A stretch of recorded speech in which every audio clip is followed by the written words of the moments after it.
In today's video, I'm gonna be ranking top 10 rides in Sweden. So before we start, I just have to say that there are not gonna be any rides from Furuvik. And that's because the only time I was there, all the rides were actually closed. And I know they pretty recently opened the new launch coaster, but I don't actually think any of those rides will actually affect my top 5. So without further ado, let's go. And for number 10, I have chosen Kvasten at Gröna Lund. So Kvasten is a family inverted coaster by Vekoma. And this coaster may be at the bottom of my list, but I would still say it's a pretty solid ride.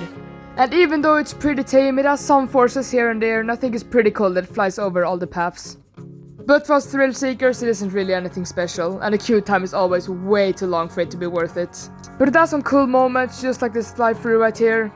So yeah. And we then have number 9, which is Wildemusen at Gröna Lund again. So I would say this is a pretty average wild mouse, but it has a pretty interesting layout. And it has some moments that are pretty intense. So yeah, just like all wild mouse, this has a lot of those like hairpin turns, but there are some pretty good drops on this too. And I also think it's pretty cool that it like tangles with all the other coasters in the area. But yeah, it's a pretty solid coaster. And at number 8, we have Luna at Liseberg. So Luna is a modern Vekoma boomerang coaster, and it's the fastest and tallest of its kind, standing at 33 meters. And it's part of the new section at Liseberg. And I actually only rode this once because the queue was very long, but I would say this is a pretty good ride. And the theming in the station of this coaster is also really cool. But it has some cool moments here and there, and that's why I put it at number 8. But now we head over to Gröna Lund again for Twister. Twister is a wooden coaster by the Gravity Group, and it's really short, only being 480 meters long. But I'm still really impressed how to fit in this long of a ride in that space. But the first drop is also very good, and I think the rest of the layout is pretty good and flows very well. There are not that many dead spots, which I'm really impressed about because it doesn't really go that fast. But I would say this roller coaster is very re-rideable and it's very fun. And I remember it having pretty good airtime, and that's why I placed it at number 7. And before we head over to number 6, I would like to see your guys' rankings as well. So don't forget to comment your rankings down below. But now we head over to Liseberg again for number 6, which is Liber Bon. So this coaster doesn't really do that much. It has a bit of forces here and there, and the dips down are pretty fun, but it makes up for it for being very long. And it's actually the second longest coaster in Sweden, standing at 1,500 meters. And I also love how this just interacts with the terrain and the other coasters in the area. It's just so cool. And I would also say the pacing is pretty good, although it can get a bit repetitive at times. But yeah, it really is just a solid roller coaster. But now we're gonna head into the top 5. And yeah, all the coasters until now haven't really been that special, but it's in the top 5 things start to get real spicy. And the coaster taking the 5th place is none other than Monster at Gröna Lund. So Monster is a B&M invert, and it's one of the smaller models. And it doesn't really come as a shock as you see how small of a space they had to put this coaster in. And it's just really cool how the entire station is underground. But yeah, the layout is pretty good, and the only flaw it has is that it's short. But the highlight of the coaster is definitely the first drop when it just looks straight out to the water. And as I remember it, it has some really good forces too, especially in the last Helix. And yeah, this is basically a more thrilling variant of Kvasten. And yeah, I just can't get enough of how beautiful the surrounding area is when you ride this. But that was sadly the final coaster in Gröna Lund, because now we head to number 4, which is Baler at Liseberg. So Baler is one of only 4 prefabricated wooden coasters by Intamin. And although many people say that this is the weaker one of the 4, I would still say it's a really good ride.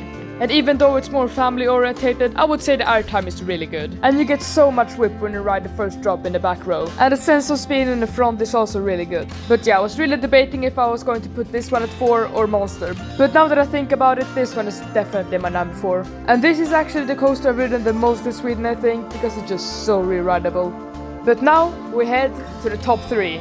And the one starting us off there is none other than Valkyrie at Liseberg. So this is actually the only B&M dive coaster I've ever ridden, but as I've seen from other POVs, this one has a really good layout. And it starts off as most dive coasters with a vertical drop. And even though dive coasters are really short, this one is just really fun. And my favorite moment has to be the inversion after the short turn.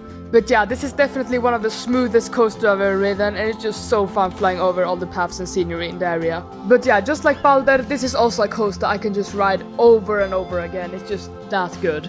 But yeah, now we head over for the second best coaster in Sweden, which is none other than Helix at Liseberg. So this is a Mack multi-launch coaster, and the layout is just amazing. And it has some really good inversions, just like this pretzel loop right here. And the ejector airtime is just awesome. But yeah, the downside of this coaster is definitely the launches. And yeah, it's basically a meme at this point that the launches don't give anything. But yeah, this coaster just flows really well. And the inverted top hat is also really fun. And the last inversion into the brake round gives great hang time. But yeah, Helix just has a bit of everything. And I definitely recommend doing this at the front row. And last time I actually did it in a night ride as well, which was just amazing. So now we head over to the number 1, which is actually located in a zoo in the middle of nowhere. And it's none other than Dolphin Express at Kolmården. Okay, just kidding. It's obviously Wildfire at Kolmården. And this coaster is just amazing. And yeah, this coaster just has everything. It has a great first drop, great hang time, snappy inversions, and also amazing airtime. And Wildfire is also located at the very back of the park, so don't even see it from the entrance. And yeah, this is one of the tallest wooden coasters in the world, standing at 51 meters tall. And when you get all the way to the top, you get this great panoramic view of the forest and surrounding area. And this coaster just got better after doing a sunset lap and also a night ride. And the layout is just amazing, and I can't believe how smooth this coaster actually is. So yeah, I definitely recommend to go to this park just to ride this roller coaster. So yeah, there we have it, my top 10 roller coasters in Sweden. So as I said before, don't forget to comment your lists down below. And like and subscribe because this video took a while to edit. But yeah, I'll see you guys in the next one. Bye bye.